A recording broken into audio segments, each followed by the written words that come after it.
제가 이제 온라인 설교를 계속 하다 보니까 우리 성도님들은 이제 참 제가 자연스럽게 잘한다 생각하시는 것 같아요. 근데 어제도 어느 분이 전화 통화하는데 그러더라고요. 목사님 굉장히 자연스럽게 잘하세요. 그래서 제가 난 죽을 지경이라고 성도들이 좀 많이 나오니까 조금 나은데 처음에는 정말 어색했어요. 그냥 마이크 앞에 서가지고 화면만 바라보고 이렇게 하고 그리고 좋은 것도 있어요. 그냥 위에만 잘 차리면 돼. 밑에는 상관없어요.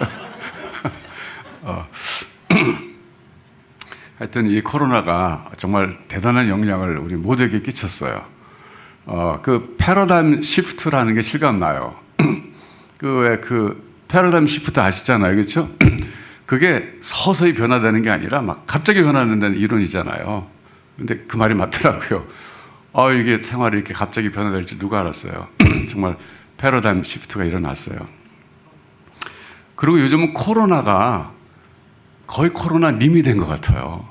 얼마나 컨트롤 파워가 센지 사람들이 마치 하나님처럼 지금 다 두려워하는 것 같아요. 저 굉장히 기분 나빠요. 그래서 코로나가 뭔데 그 바이러스잖아요. 그 바이러스 이렇게 사진도 있잖아요. 그렇게. 근데 그게 뭐 옛날 사람 같으면 그거 형상화해서 또 신을 섬기게 생겼어요. 지금. 옛날에 그랬어요, 여러분. 성경시대 사는 사람들은 무슨 전염병 오는 곤충들을 신을 형상화해가지고 이거 신을 섬겼다고요. 그 인간이에요. 그 인간이 죽음을 두려워하다 보니까 나에게 죽음을 가져다 줄 수 있는 대상을 신적인 존재로 생각하는 경향이 있어요. 이게 우상 숭배의 어떤 뿌리일 수 있어요. 애굽의 수많은 종류의 형상의 곤충, 동물도 형상의 우상들이 있었잖아요. 그게 우연이 아니에요. 제가 그 마야 문명 갔더니 거기는 또 그 제교가 그 신이더라고요. 제교가. 제교 자동차 타는 사람은 재고 온다 그러잖아요. 막 재고 오고 이렇게. 우리 미국 살 때 그렇게 농담하면서 웃었어요. 근데 그거 가니까 그 제교가 그 숲속에서는 최고로 큰 먹이사슬의 최고봉에 있는 동물이에요. 그러다 보니까 이걸 신으로 섬기는 거예요. 그러니까 인간이 살아오면서 하나님으로부터 분리돼가지고 하나님을 제대로 이해 못했을 때 자기에게 죽음을 가져다주는 공포의 대상들을 전부 신적인 존재로 생각하고 섬기는 경향이 있었다는 거예요. 그래서 요즘 코로나가 세상을 통치하는 것 같아요. 코로나가 전부 다 사람들이 무서워해요. 뭐 경외하진 않아요. 우리 하나님을 경외하잖아요. 경외한다는 것은 두렵고 떨리는 마음도 있지만 사랑하는 마음이 있는 감정인데 코로나를 두려워하지 사랑하지는 않잖아요. 거의 신적인 존재 같더라고요. 제가 성경 하나 제가 생각났어요. 히브리서 2장 14절이에요. 히브리서 2장 14절. 자녀들은 혈과 육에 속하였음에 그도 또한 같은 모양으로 혈과 육을 함께 지니심은 죽음을 통하여 죽음의 세력을 잡은 자, 죽음의 세력을 영어로는요, the power of death 그랬어요. 죽음의 세력을 잡은 자, 곧 마귀를 멸하시며, 히브리서 2장 15절입니다. 또 죽기를 무서워함으로 한평생 매어 종로로 타는 모든 자들을 놓아주려 하심이니. 이 성경 구절은 떠올랐어요, 최근에. 히브리서 2장 14절, 15절에. 화면에 안 뜰 거예요. 제가 미리 말씀 못 드렸어요, 분목사님들이. 여기서 지금 중요한 포인트는 뭐냐면요. 죽음의 세력을 잡은 자, 곧 마귀라는 거 이때 당시에. 예수님이 오셔서 그 죽음의 세력, 저 power of death, 죽음의 그 파워를 잡은 자 마귀를 멸하셨다는 거예요. 그러니까 코로나도 아니고 전염병도 아니고 하나님의 허용 안에서 마귀가 죽음의 파워를 가지고 사람들 지배했었다는 거예요.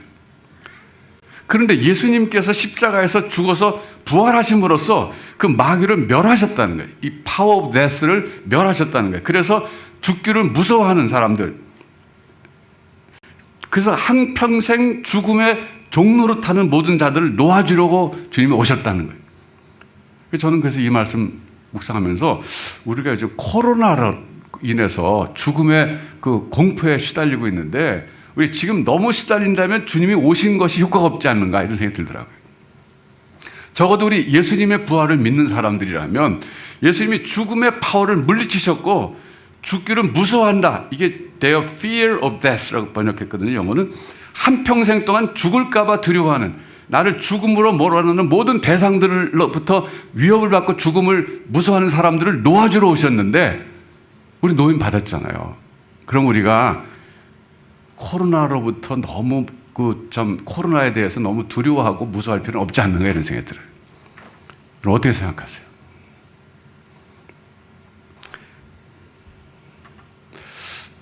참 요즘에 제가요, 이 이태원에서 시작된 또다시 제2차 이 세컨 웨이브라고 그러던 전문가들이 하여튼 두 번째 이거 웨이브 뭐라고 번역했나 모르겠어요. 하여튼 이게 시작돼가지고 뭐 좀 택배회사 뭐죠 거기? 쿠팡 뭐 여기까지 막 퍼지고 막 이래가지고 지금 뭐 7차 가면 8차 가면 뭐 막 이렇게 퍼지는 거 보면서요 제가 충격받은 거 하나 있어요. 와, 그 전염력이 대단히 세다 그거. 와. 그러면서 저는 또 반성하게 되더라고요. 우리는 복음이라고 하는 진리를 갖고 사는 사람들인데 왜 우리에게 있어서 이 전도라는 것이 결국 전염인데 우리는 이렇게 전염력이 약할까? 이런 생각 좀 하게 됐어요. 그래서 오늘 제목을 진리의 확진자라 그랬어요. 오늘 본문 가운데 보면 진리에 대해서 확신해야 된다는 말이 나오는데 가만히 생각하니까 우리는 진리의 확진자들인데 우리 확진자들이 사는 삶의 일터에서 막 전염이 일어나야 되는데 왜 전염이 잘 안 일어나지? 이런 생각을 좀 하면서 반성을 좀 하고 싶었어요. 요즘 그 말장난이지만 그 확진자라는 말도 있더군요. 확진자가 아니라 확진자 아세요? 네, 대부분 아시네. 방에서 방콕 해가지고 나가지 못하니까 많이 먹어갖고 살이 확 쪘다. 그래서 확진자 그러던데. 네, 확진자가 많다 그러더라고요. 제가 가만히 생각해 보니까요. 교회 안에도 영적인 확진자가 있더라고요. 네. 듣기만 하고 실천하지 않으니까. 여러 가지 생각하게 됐어요. 또 이런 생각했어요. 교회 안에는 여기가 진리가 충만한 곳인데 교회를 1년, 2년, 10년 다녀도 전혀 감염이 안 되는 사람들이 있더라고요. 진리를 못 깨닫는 사람들. 그렇지 않아요? 저는 여러 가지 생각하게 됐어요. 교회 안에는 지금 진리의 말하자면 그 영향력, 균이 가득 찬 곳인데 여기를 10년 동안 출입해도 전혀 감염이 안 되는 사람이 있어요. 얼마나 영적으로 건강한 사람인지 전혀 감염이 안 돼. 제가 볼 때 어떤 사람도 감염이 됐어요. 양성인데 증상이 없는 사람이 있어. 자기가 지금 제가 그래서 나가서 이제 활동하는데 이 사람은 굉장히 많이 퍼뜨려요. 오히려 증상이 없다 보니까 우리 김주병 지사님 같은 분.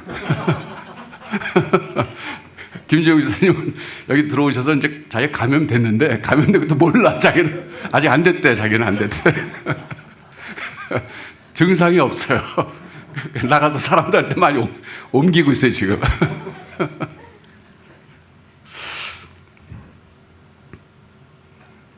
여러분 오늘 우리가 내가 진리의 확진자가 아니고 진리의 확진자인가 점검해 보십시다. 오늘 그래서 본문에 보면은 이 진리의 확진자가 되려면요 세 단계를 거친다고 그래요. 세 단계. 네. 첫 번째 단계는요 배우는 단계예요. 사도 바울이 믿음의 아들 디모데에게 이렇게 말씀하셨어요. 너는 배우고 확신한 일에 거하라. 그러니까 배우는 단계가 있고 확신하는 단계가 있고 거하는 단계가 있어요. 제가 이거 몇 년 전에 한 설교인데 아마 많이 잊어버렸을 거고 핵심은 남아있더라도 다시 한번 제가 정리해드리고 또 못 들으신 분들에겐 지금 이 코로나 이 시점에서 적합한 것 같아서 제가 다시 합니다. 그럼 좀 제 나름대로 새롭게 정리한 것도 좀 얘기하고 싶어요. 첫 번째 이 배움의 단계에서 이건 이제 지적인 이해입니다. 여러분 우리 동양 한문 문화권에서는 지행일치의 사람을 존경하죠. 즉 아는 대로 행하는 것 이게 굉장히 중요한 가치예요. 근데 여러분 우리가 경험했지만 아는 대로 행하기가 너무 어렵지 않아요? 알고 있지만 행하지 못하는 게 대부분이잖아요 우리가. 예. 자, 이 화면 좀 보여주세요. 제가 부탁한 거 있는데.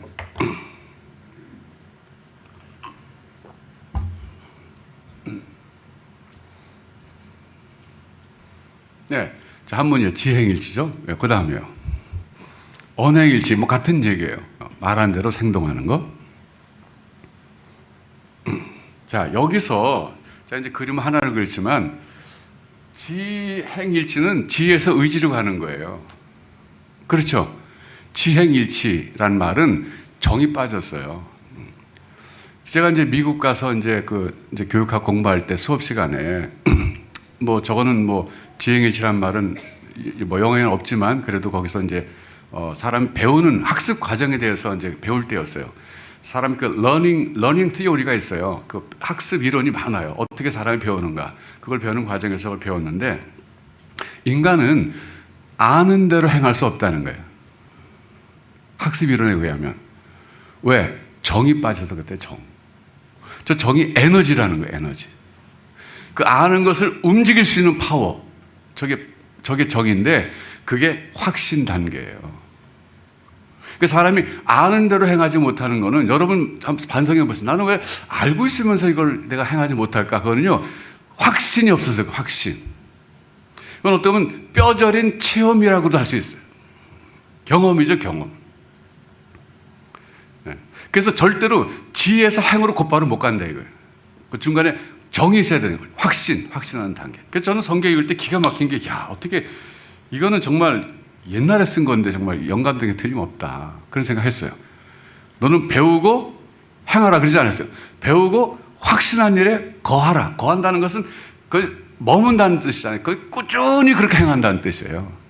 한 번 행하고 마는 게 아니라 꾸준히 행하는 거, 거기 스테이하는 거, 머무는 것처럼 보이는데 그들은 늘 사는 것. 이걸 거한다 그랬거든요. 그러니까 저게 지정의예요. 성경의 디모데후서 2장 14절 여기에 지정의를 말해주고 있어요.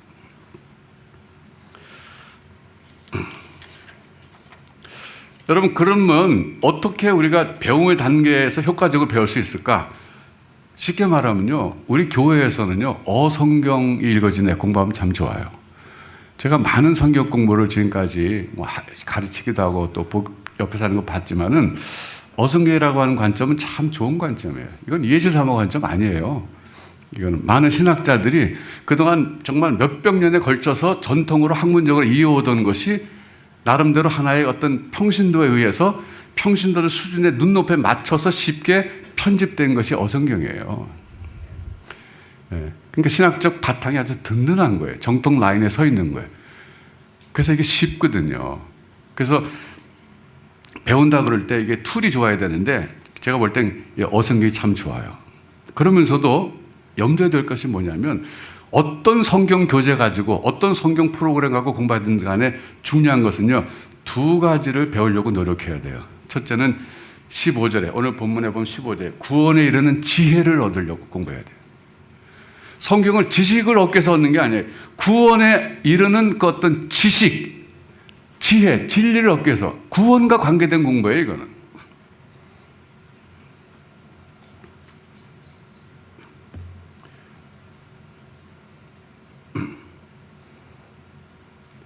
여러분,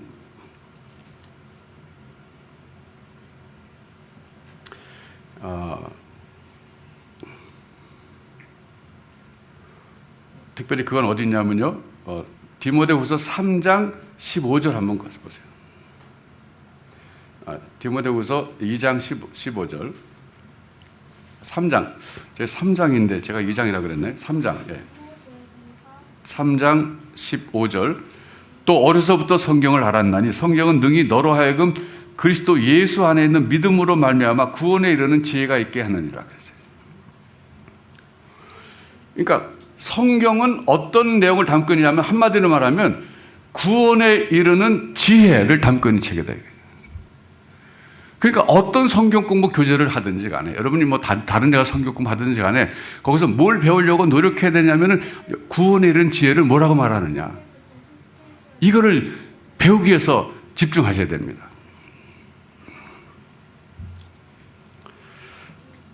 근데 성경은 말하기를 그 구원에 이른 지혜가 뭐냐면 바로 예수 그리스도가 바로 그 진리고 지혜다 이렇게 얘기하고 있어요. 네. 그러니까 성경이 뭐 66권이라 복잡한 것 같지만 사실 굉장히 간단해요. 그러니까 예수 그리스도가 구원에 이르는 지혜다 이걸 말해주고 있어요. 네. 하나님의 지혜라. 다른 곳에서는 그런 말도 써요. 하나님이 생각하실 때 구원에 이르는 지혜는 바로 예수 그리스도인데 그렇기 때문에 이건 하나님의 지혜다.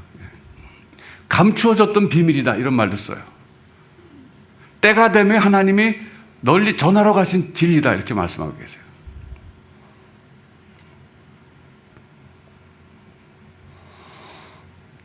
근데 이제 여기서 멈추게 되면 진리의 확진자가 돼요. 여기서 그냥 영적으로 지식만 늘어나는 거예요. 그 다음 단계가 뭐냐면 확신해야 되는 거예요. 확신. 여러분, 이 확신이라고 하는 것은요, 자기 경험해 봐야 됩니다. 제가 우리 부모 세대랑 이제 그 정치적인 얘기는 아니지만 뭐 이제 북한에서 얘기하다 보면요, 우리 부모님에게는 공산당은요 새빨간 아주 나쁜 사람들이에요. 그리고 막 얘기하는 거예요. 이제 얘기하다 보면 우리 부모님 마지막 하는 얘기는 이거예요. 내가 안 당해봐서 몰라서 그래. 이거예요. 그럼 할 말이 없어요, 저는. 거기에 대해서 할 말이 없어요. 제가 가만 보니까 요즘 세대는 더한 것 같아, 그게. 요즘 세대는 이제 그런 분들 많이 돌아가시고, 이제 거의 이제 뭐 몇 번 안 남으셨잖아요. 겪어본 분들은. 나머지 저도 겪어보지 않은 세대다 보니까, 뭐 북한 거기도 뭐 사람 사는 데인데, 뭐 이런 생각하면서 다 그러고 있는데, 여전히 겪어본 사람들은요, 절대 상종 못할 사람들이 공산당이에요. 이 경험 때문에 그래요. 그 사람이 나이가 들면 고집이 세지잖아요. 왜냐하면 내가 경험한 것이 다라고 생각해서 그래요. 근데 나이 드신 분들, 저를 포함해서 늘 조심해야 될 건 뭐냐면, 내가 경험한 게 다는 아니다. 코끼리 얘기 있잖아요, 코끼리. 미안하지만 안 못 보는 사람들이 10명이 코끼리를 만져보라 그랬어요. 그래서 빙 둘러서 만져봤어요. 꼬랑지 만져본 사람은 코끼리는 길어요. 가느다랗고. 코 만져본 사람 아니야, 가느다랗지 않아. 굵어요. 굵고 길어요. 다리 만져본 사람 통나무 같아요. 배 만져본 사람 꼭 소 같아요. 이럴 거 아니에요. 내가 경험했지만 내가 다 경험한 게 아니라고 하는 그 룸을 항상 열어둬야 돼요. 그래서 여러분, 이 교육심리학 쪽에서 성숙한 인간은 뭐라고 표현하는지 아세요? 한마디로 말하면 타인의 관점을 수용할 줄 아는 사람, 이렇게 얘기해요. 이거는 타인의 관점을, 뭐예요? 내가 보지 못한 관점이라는 거예요. 타인의 관점을 수용하는 사람, 동의하라는 건 아니에요. 그럴 수도 있겠다라는 거 염두를 두는 사람이 성숙한 사람이다, 그거예요. 저는 얼마나 살면서 이게 도움이 되는 교훈인지 몰라요. 제가 목회하면서 이번에 우리 건축 과정도 그렇잖아요. 처음에 의견이 얼마나 다양했어요. 정말 배가 산으로 갈 뻔했잖아요. 그렇죠? 지금 이제 안정돼서 내곡동으로 가게 됐지만. 근데 제가 그때 저하고 생각이 다른 사람들에 대해서 어떻게 제가 이해했겠어요? 타인의 관점을 수용하는 사람이 돼야 된다, 내가 못 보는 관점이 있다. 어떻게 내가 다 볼 수 있어요? 내가 신이 아닌데, 하나님이 아닌데. 그렇게 했을 때 제 마음에 여유가 좀 생겨요. 그리고 다른 사람 얘기를 좀 더 경청하게 돼요. 그러다 보면 들을 얘기가 있어요. 어떤 거는 분명히 내 생각에도 옳구나 하는 확신 주는 말도 있죠.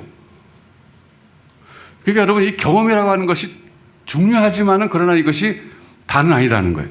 그렇지만 여기 경험은 굉장히 중요해요. 언제? 확신 단계에서 중요한 거예요. 여러분, 이 큐티가 왜 중요한지 아세요? 큐티. 오늘이랑 제가 자꾸 추천하는데, 큐티라고 하는 것은 말씀을 의지적으로 경험하게 만드는 수단이기 때문에 좋은 거예요. 큐티를 하지 않는 사람은요, 말씀을 어떤 실천해 볼 기회가 전혀 없어요. 근데 큐티는 뭐냐면 강제로 숙제를 줘서 그날 자기가 배운 말씀을 실천해 봐라, 이게 큐티거든요. 큐티도 그래서 구체적인 행동으로 옮기는 적용을 해야 돼요. 사랑에 대한 말씀이 있다면 나는 온 인류를 사랑해야 되겠다, 이런 건 소용이 없어요. 그건 어떻게 실천해요? 구체적으로 내 직장에 있는 누가 지금 어렵고 아픈데 오늘 가서 그 사람한테 내가 커피 한 잔 사주면서 격려해야 되겠다, 이게 구체적인 거예요. 네. 그렇게 하는 게 중요한 거예요. 그 하고 나면 뭐가 남냐면 그 말씀이 참 진리구나, 그걸 깨닫게 돼요. 이렇게 해보니까 정말 맞구나, 이 말씀이. 경험이 중요한 거예요. 그러니까 큐티는 의지적 경험을 하게 만드는, 강제적으로라도 경험을 하게 만드는 좋은 수단인 거예요. 그래서 큐티 하시라는 거예요. 네. 오늘의 향시 여러분, 이거 정말 가져가세요. 이거 정말 귀한 거예요. 이게 지금 등잔 밑이 어둡다고 귀한 걸 잘 모르시는 거예요. 제가 전에도 말씀드렸지만 자녀들에게는 꼭 이거 읽히세요. 여기 있는 이 내용도 좋지만 이 문장, 특히 영어 문장이 너무 좋아요. 아이들에게 이거를 날마다 읽혀서 외우라 그래서 좋은 문장 같은 거. 그럼 영어가 많이 늘어요. 그래서 참 좋은 거예요. 영적으로도 공급받고 공부도 하게 되고 얼마나 좋아요. 그래서 큐티 훈련할 때 보통 3개월을 얘기하는 거예요. 사람의 습관이 바뀌려면 3개월 걸린다는 거예요. 이게 통계에 의한 거예요. 그러니까 꾸준히 그대로 하다 보면 3개월만 되면 습관이 되고 오히려 안 하면 이상한 거예요. 그래서 여러분 다시 한번 제가 큐티를 강조합니다. 그 다음에는요, 거하는 단계. 근데 여기 이제 잠깐 하나 더, 16절 한번 더 보세요. 16절 보면은 성경을 가지고 이제 큐티를 한단 말이죠. 그러면 우리가 4가지 유익을 얻는데, 첫째는 뭐냐면 모든 성경은 하나님의 감동으로 된 것으로 교훈과, 첫 번째 교훈, 두 번째 책망과 바르게 함과 의로 교육한에 유익하니 4가지의 유익을 얻을 수 있다는 거예요. 성경을 가지고 큐티하다 보면. 교훈이라고 하는 것은 뭐냐면요, 이렇게 살아라 가르침을 주는 거예요. 교훈. 그 다음에 책망은 뭐냐면 이렇게 살라고 그랬는데 못 살았을 때 나를 야단치는 거예요. 성경 말씀이. 즉 하나님이. 야단 맞아요. 그 다음에 바르게 하면 야단만 치실 뿐만 아니라 바르게 하는 길을 가르쳐 주신다고요. 성경에. 그 다음에 의로 교육하는 건 뭐냐면 더 나아가서 의로운 사람이 되도록 이끌어 주신다는 거예요. 이게 4단계예요. 그래서 성경 말씀을 가지고 우리가 큐티를 하다 보면, 성경을 읽다 보면 먼저 교훈을 받아요. 이렇게 살아라. 근데 그렇게 살지 못했을 때 책망도 받아요.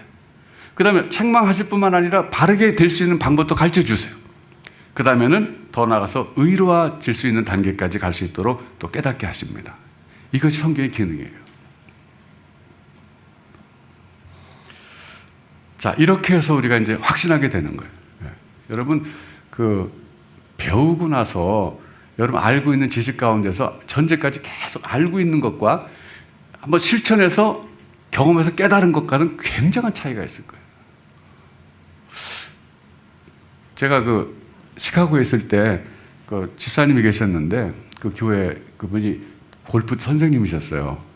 그분은 이제 플로리다 쪽 가가지고 티칭 프로들을 가르치는 사람이에요. 그 티칭 프로 라이센스 있는 사람들을 또 가르치는 사람, 그랜드 마스터예요. 이분. 거의 프로예요, 프로. 이분은 프로기 때문에 골프장 무료로 들어가요. 이렇게 프로 좀 보여주면. 근데 그분이 우리 집사님이셨어요. 그래서 저를 시카고에서 골프를 제일 잘 치는 목사 만들겠다고 얼마나 트레이닝 시켰는지 제가 아주 고생했어요. 제가 운동 신경이 별로 없거든요. 근데 막 자기 연습장 나오라 그래가지고 그 연습장이 있어요. 그래서 일주일에 막 3-4번 나오라 그래서 막 그때 제가 한번 그래 배워보자고 배웠는데 결론은요, 난 안 된다는 거였어요. 근데 그분이 가르쳐 준 것 가운데 지금도 기억나는 게 있어요.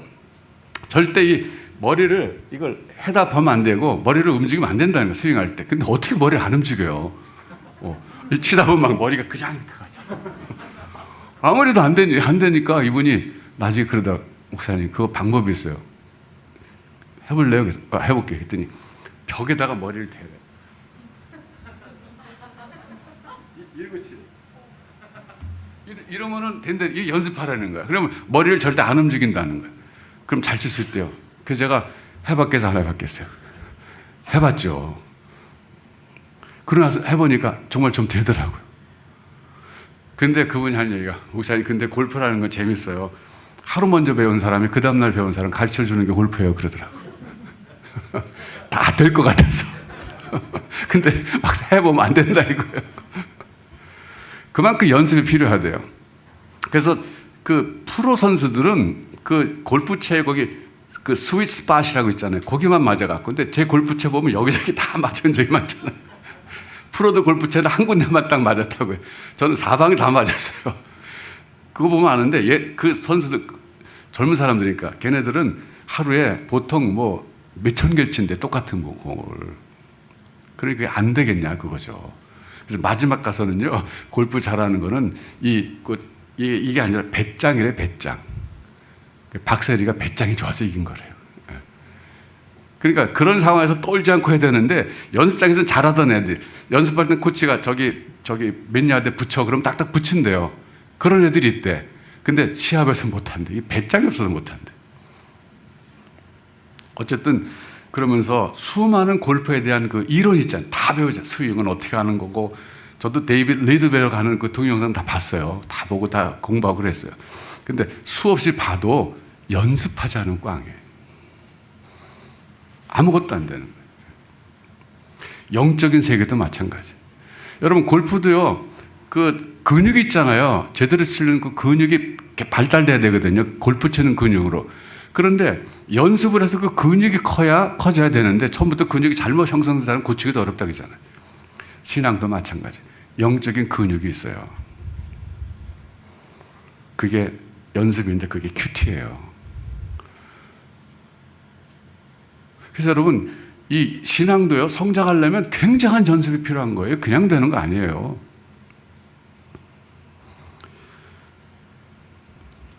그래서 자기가 경험해 본 것을 확신하게 되는 거예요. 근데 확신이 한 번으로 끝나면 안 되고 꾸준히 거기 거해야 된다는 거예요. 세 번째 단계가. 한두 번 하는 게 아니에요. 그게 몸에 배가지고 습관이 돼가지고 오히려 그냥 눈 감고 해도 그냥 되는 거. 자기 몸에 밴 상태.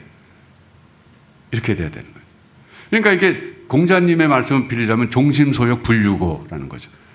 내가 내 욕심을 따라서 행하는데 일정한 법도를 넘는 경우가 없다. 그분이 70세 때 거기 경지에 도달했다 그랬잖아요.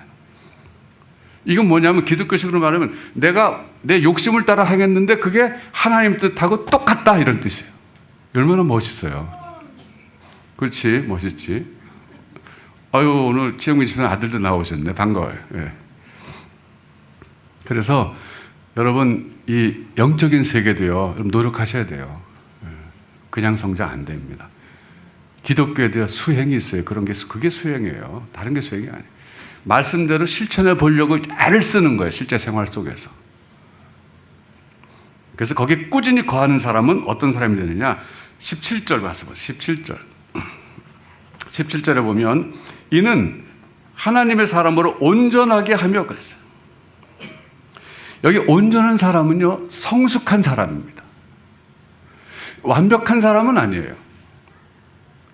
하나님은 완벽한 분이지만 우리는 완벽해질 수는 없어요. 다만 온전한 사람이 될 수 있는데 이게 뭐냐면 성숙한 사람이다 그런 뜻이에요. 성경은 성숙한 사람에 대해서 많이 말하고 있어요.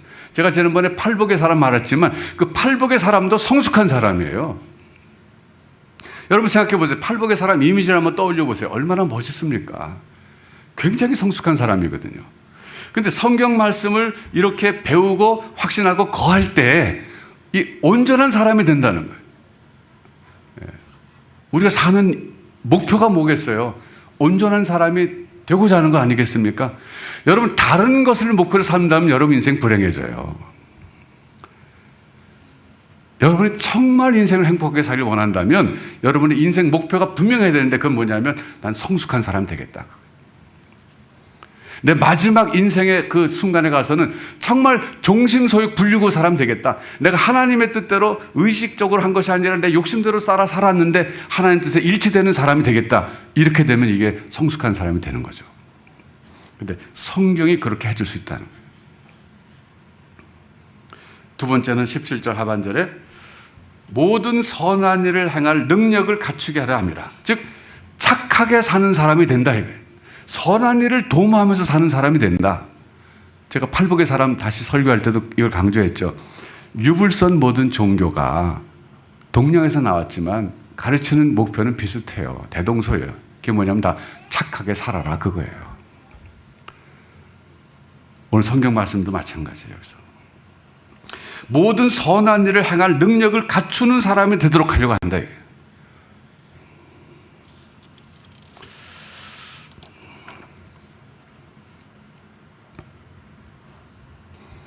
여러분 오늘 적용 단계로 들어가서요. 이 세 가지 단계 중에서 내게 가장 취약한 단계가 무엇인가 한번 생각해 보세요. 나에게는 지금 배움의 단계가 부족한가? 경험의 단계가 부족한가?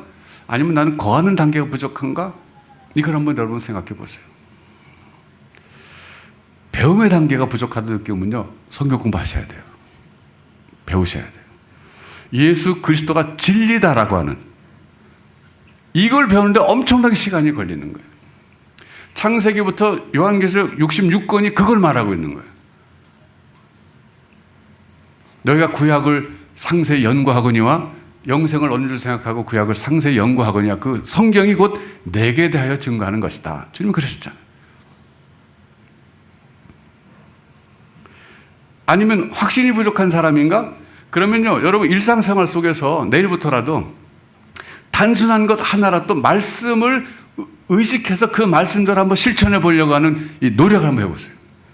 무의식 중에 하는 게 아니라 훈련 기간이니까 여러분들은 의식적으로 말씀을 가지고 한번 그렇게 실천해 보셔야 되는 거예요. 그리고 결과를 나중에 평가해 보세요. 어떤가?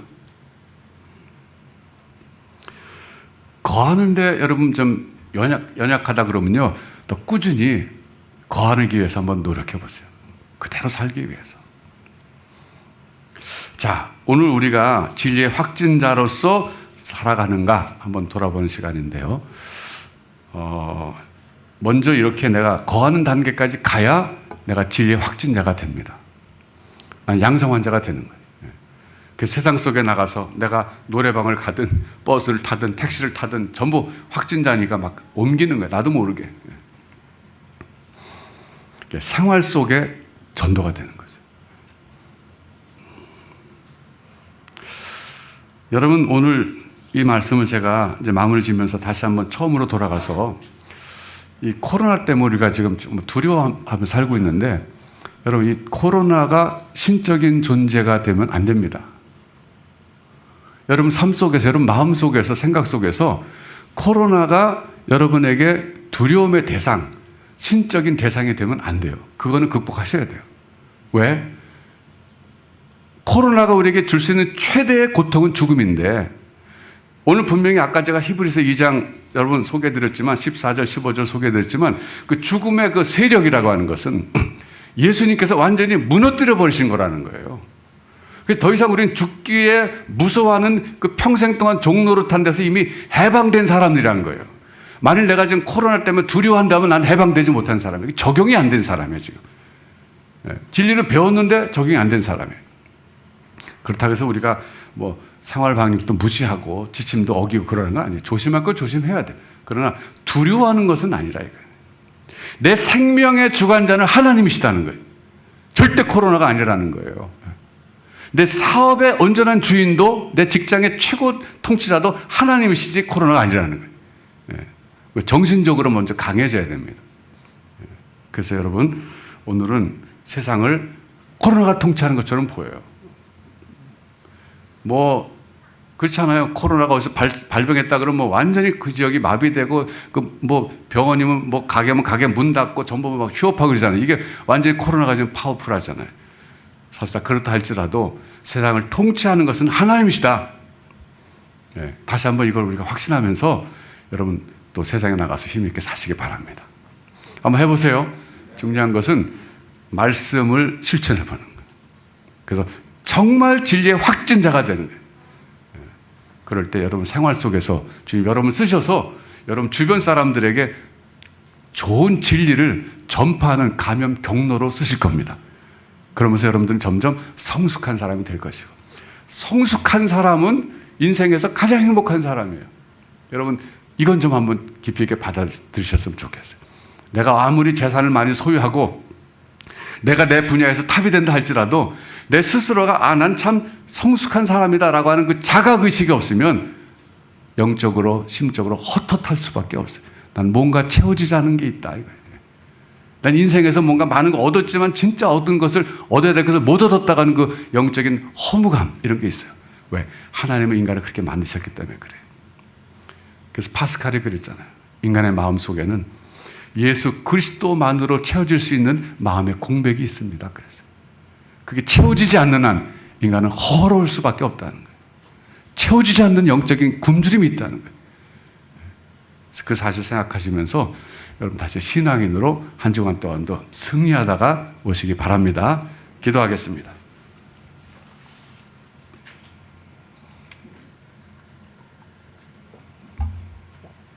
하나님 아버지, 오늘 코로나 확진자들이 많이 있지만 그들 그 전파력에 놀랍습니다. 그들의 감염력에 놀랍습니다. 우리가 돌아보게 됩니다. 우리가 진리의 확진자로서 얼마나 감염력이 약한가를 반성합니다. 저희들 더욱더 진리의 확증자들이 되게 해주시고, 사도 바울이 디모데에게 말씀하신 것처럼 배우고 확신한 일에 거하는 저희들이 되게 하여 주시옵시고, 온전한 사람들, 성숙한 사람들 되게 하시며 모든 선한 일을 할 수 있는데 능력이 갖춰진 주의 사람들이 돼서 세상 속에서 많은 사람들에게 인생의 살맛을 제공하고 그들을 행복하게 해줌으로 나도 행복하고 하나님께 인정받고 복된 삶을 살아가는 저희들이 되게 축복하여 주시옵소서. 코로나를 우리가 경계하되 두려워하지 말게 해 주시옵소서. 우리가 정말 두려워하고 경외할 분은 오직 하나님이신 걸 다시 한번 고백합니다. 우리가 하나님의 통치를 더욱더 인정하게 하시고 코로나를 우리가 두려움의 대상으로 삼지 않게 하여 주시옵소서. 예수님의 이름으로 기도하옵나이다. 아멘.